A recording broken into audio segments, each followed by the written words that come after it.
안녕하세요. 3월 30일 토요일입니다. 이제 완연한 봄이 되었습니다.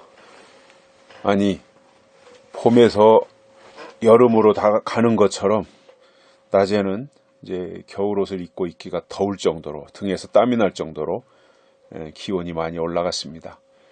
이제 금세 또 여름이 다가올 것 같은 느낌을 받게 하기도 하고요.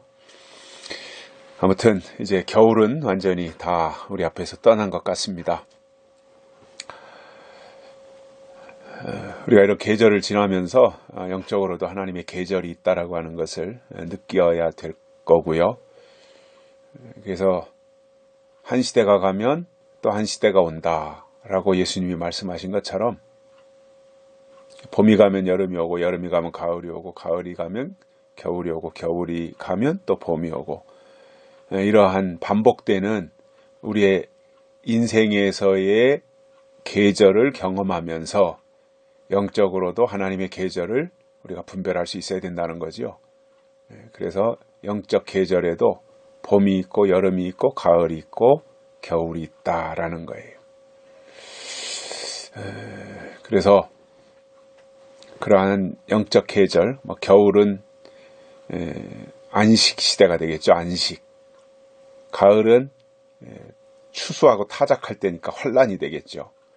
여름은 은혜 시대가 되겠고요. 봄은 율법 시대가 되겠죠. 그렇게 볼 때 지금 우리가 어떤 시대에 어디쯤 있는가 이것을 잘 분별할 필요가 있고, 그러한 분별을 통해서 우리가 우리의 믿음을 더 잘 추스리고 하나님을 향해서 더 힘있게 뻗어갈 수 있어야 되겠습니다. 오늘 말씀은 고린도전서 10장 9절부터 11절입니다. 저희 중에 어떤 이들이 주를 시험하다가 뱀에게 멸망하였나니 우리는 저희와 같이 시험하지 말자. 저희 중에 어떤 이들이 원망하다가 멸망시키는 자들에게 멸망하였나니 너희는 저희와 같이 원망하지 말라.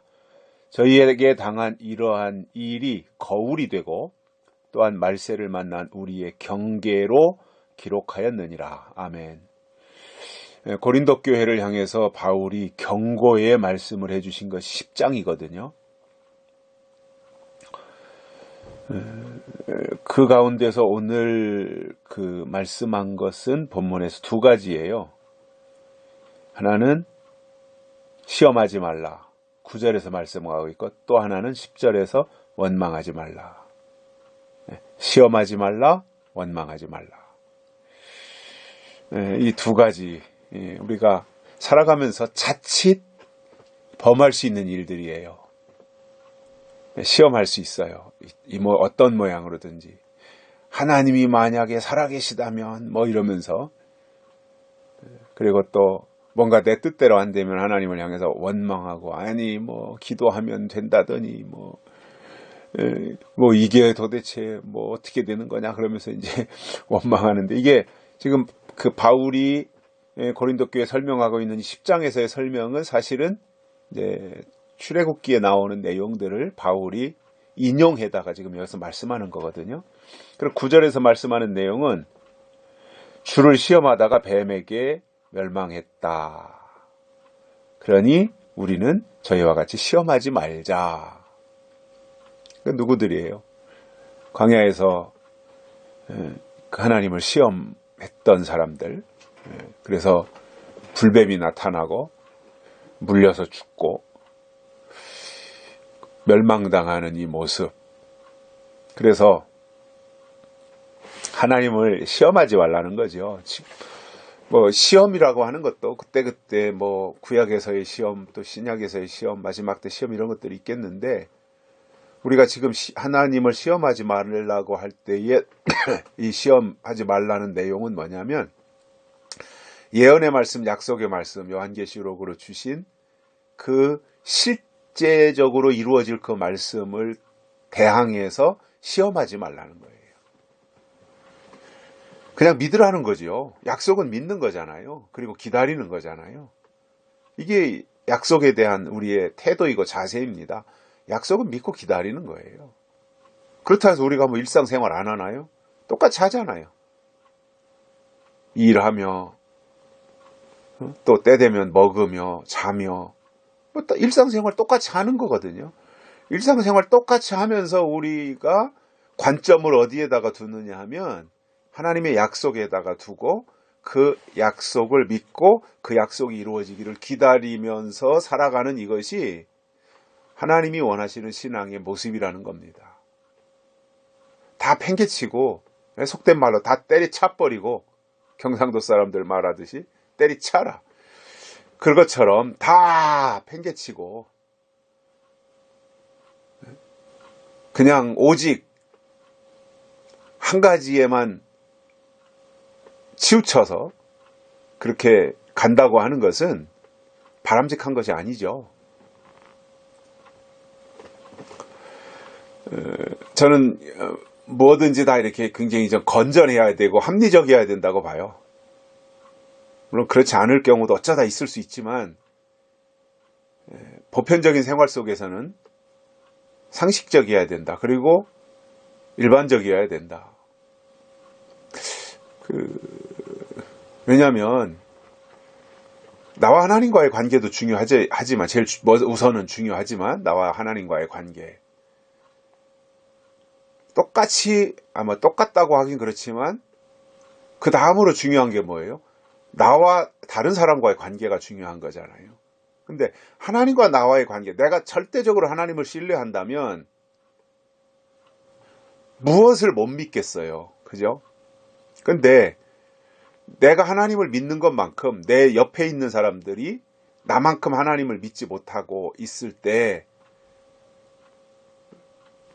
결국은 내가 내 주변에 있는 사람들에게 다가갈 때는 일단 보편성, 합리성 이런 것을 가지고 가야 되잖아요.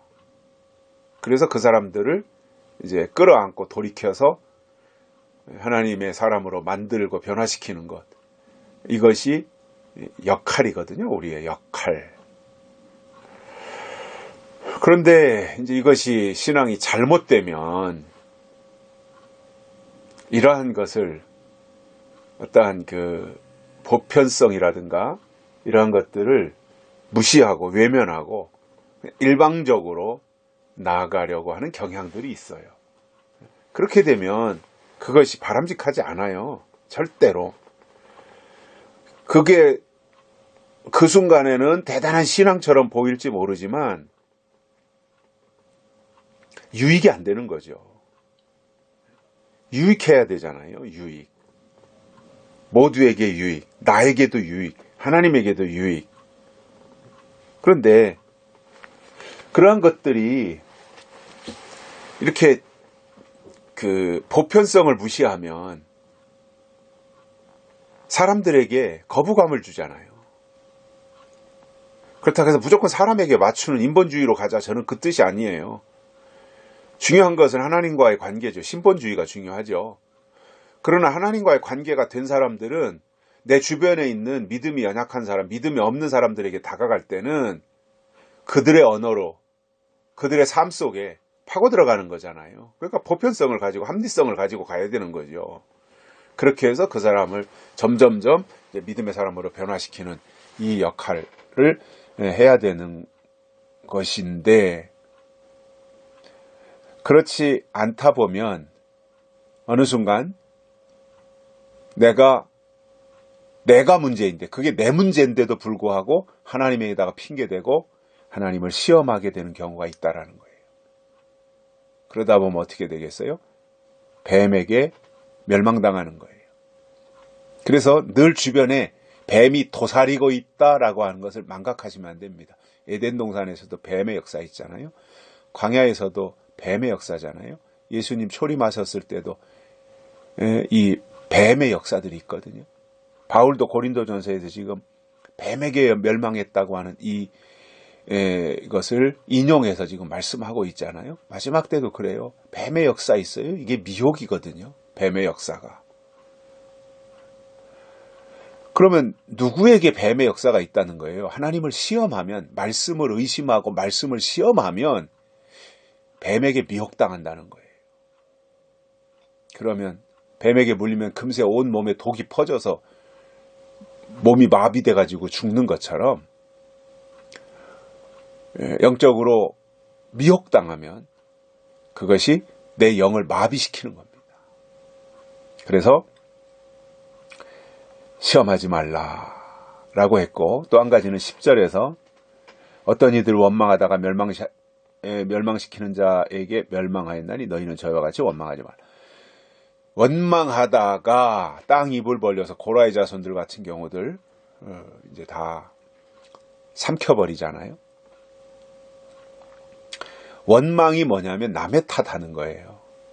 그런데 그냥 사람과 사람이 너 때문이야 이렇게 하는 정도면 한두 번 그럴 수 있다고 치는데, 사사건건이 내가 실수하고 내가 잘못함으로 인해서 그 일이 그렇게 꼬인 건데, 그것을 늘상 하나님한테 원망하고 하나님을 향해서 도전하고 대적하고 이렇게 나온다면 그것은 광야에서 멸망시키는 자들에게 멸망당한 자들처럼 똑같이 멸망당할 수 있다라는 말입니다.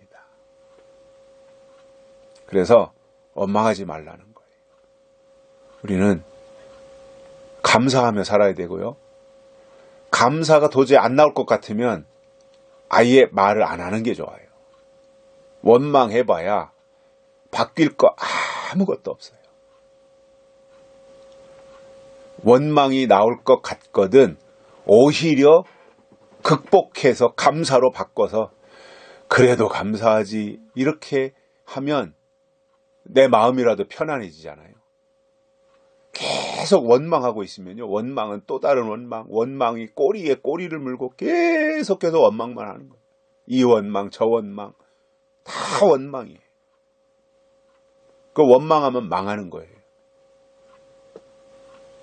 그런데 똑같은 환경이라도 원망할 수밖에 없는 똑같은 환경이에요. 환경이 바뀌지 않았어요. 그런데 내가 내 생각을 바꿔서 감사로 하면, 감사가 되면 그는 환경은 바뀐 게 없는데 내가 감사하면 하나님은 내 마음과 생각을 지켜주시기 때문에 오히려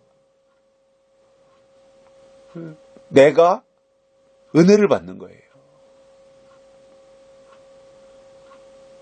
그래서 원망하는 사람은 기도를 해도 하나님 쟤 때문에요, 하나님 쟤 보래요 맨날 이러는데, 생각을 바꾸면 내가 문제구나 라고 하는 것으로 바뀌는 거죠.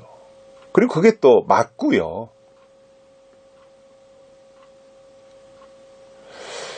그리고 원망은 남의 탓 또는 하나님의 탓하는 거예요. 하지 말라는 거예요. 시험하지 말고 원망하지 말라. 그래서 저희에게 당한 이런 일이 거울이 되고 또한 말세를 만난 우리의 경계로 기록했다라는 거예요. 그러니까 이런 말씀들을 거울로 삼고 경계로 받아서 이러한 것을 재판하지 말고 이겨내고 우리의 삶이 하나님이 원하시는 방향으로 깊숙이 들어갈 수 있어야 되고, 그것을 하나님 우리에게 말씀하고 있다라는 겁니다. 그래서 우리가 이 세상을 살아가고 있지만 내 힘으로 사는 것이 아니라 하나님의 은혜로 사는 거잖아요. 그래서 늘 하나님을 바라보고 하나님을 기대하고 하나님을 사모하면서 지금까지 하나님이 인도하신 거 감사한 일이잖아요. 지금까지 지나온 것 주의 크신 은혜라 우리가 찬송하잖아요. 뿐만 아니라 또 하나님이 우리에게 주실 것들이 남아있잖아요. 그것을 기다리면서 우리의 삶이 더욱더 하나님과 친밀해지고 하나님이 기뻐하시는 일들을 행하면서 우리가 더욱더 하나님의 사람으로 성숙해 지기를 바랍니다. 오늘 여기까지 하겠습니다. 건강한 주말 보내시고 내일 주일에 또 만나도록 하겠습니다. 감사합니다.